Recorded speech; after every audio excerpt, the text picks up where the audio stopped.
في النفط والغاز والفوسفات. المغرب يحول نيجيريا من خصم إلى شريك استراتيجي مستعينا بقدراته الاستثمارية وإمكانياته التكنولوجية. يستمر المغرب في شراكته غير المسبوقة مع نيجيريا في المجال الطاقي، فالبلدان اللذان كانا إلى وقت قريب خصمين متباعدين صامتين، واللذان أضحيا الآن شريكين في أكبر مشروع للنقل العابر للقارات للغاز الطبيعي في العالم، وسعى نطاق تعاونهما ليشمل تطوير واستخدام التكنولوجيا الحيوية في الصناعة النفطية، وفق ما تم الإعلان عنه يوم أمس الأحد.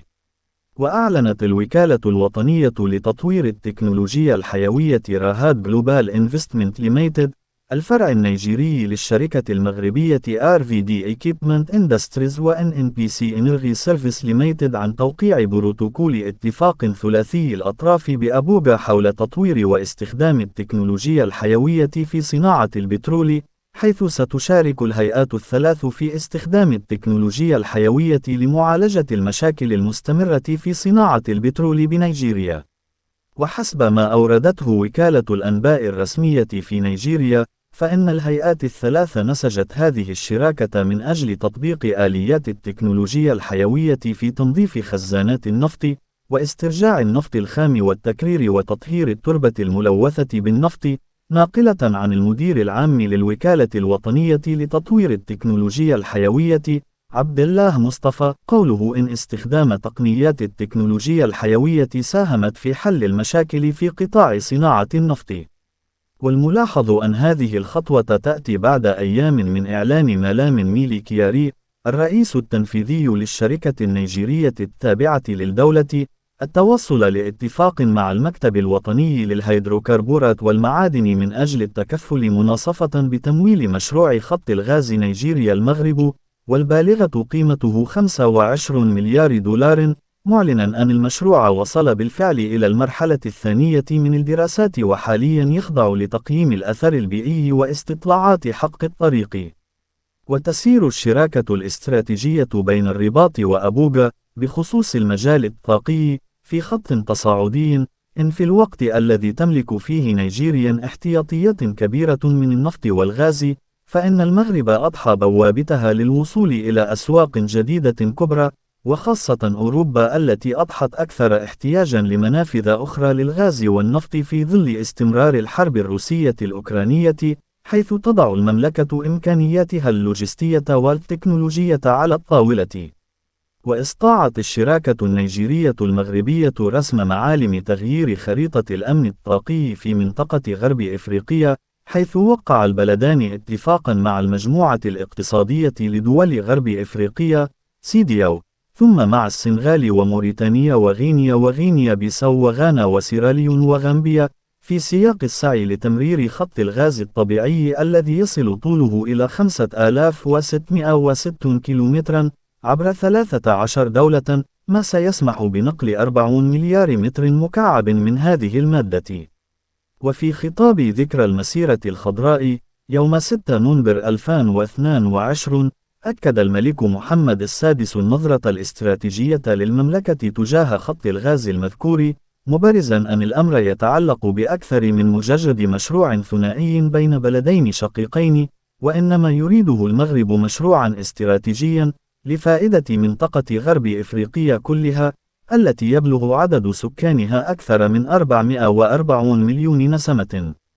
وتحدث الملك حينها على أهمية هذا المشروع، مبرزا أنه يوفر فرصا وضمانات في مجال الأمن الطاقي والتنمية الاقتصادية والصناعية والاجتماعية بالنسبة للدول 15 للمجموعة الاقتصادية لدول غرب إفريقيا، إضافة إلى موريتانيا والمغرب. وأضاف أنه مشروع من أجل السلام والاندماج الاقتصادي الإفريقي والتنمية المشتركة، وهو مشروع من أجل الحاضر والأجيال القادمة. ويبدو الرئيس النيجيري الجديد بولا أحمد تينوبو، الذي انتخب في فبراير الماضي رئيسا للبلاد، كتحمسا للشراكة مع المغرب أكثر حتى من سلفه محمد بوخاري الذي وقع مع الملك محمد السادس اتفاقية خط الغاز، إذ في حملته الانتخابية قال إنه يهدف إلى استعادة الاقتصاد النيجيري ضاربا المثل بالمغرب، حيث قال إن بإمكان النيجيريين إنشاء بلد مثله. وعلى الرغم من أن نيجيريا كانت تعد أحد أضلع المثلث المعادي للوحدة الترابية للمغرب، باعتبارها إلى جانب الجزائر وجنوب إفريقيا أبرز الداعمين لجبهة البوليساريو الانفصالية، فإن الرباط استطاعت تجميد هذا الدعم في سبيل إنهائه بفضل المصالح الاقتصادية الواسعة التي أضحت تربطها مع هذا البلد الإفريقي، ليس فقط في مجال النفط والغاز أيضا، بل أيضا الفوسفات. وفي أكتوبر من سنة 2022 افتتحت مجموعة المكتب الشريف للفوسفات أول مصنع متطور لها لمزج الأسمدة بالقارة الإفريقية، وذلك في كادونا في شمال نيجيريا، والذي يعد من بين 3 وحدات لمزج الأسمدة المرتقبة في هذا البلد، ويهدف إلى تمكينه من توطين إنتاج الأسمدة من خلال تثمين الموارد الطبيعية المحلية النيجيرية والاستفادة من واردات الفوسفات المغربي. ومن المعروف أن العلاقة المغربية النيجيرية تتميز بالود والتعاون في مختلف المجالات، وتعود جذور هذه العلاقة إلى فترة الحرب الباردة، حيث كان المغرب ونيجيريا يشاركان في الدفاع عن القضايا الإفريقية والعربية المشتركة، ومنذ ذلك الحين ازدادت التعاون بين البلدين. تتمثل أهم مجالات التعاون بين المغرب ونيجيريا في الاقتصاد والتجارة والثقافة والتعليم والطاقة والنقل والاتصالات والسياحة.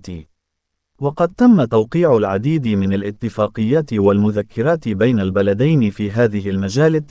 وتعد زيارات المسؤولين النيجيريين للمغرب والعكس بمثابة إشارة على حرص البلدين على تعزيز العلاقات الثنائية بينهما.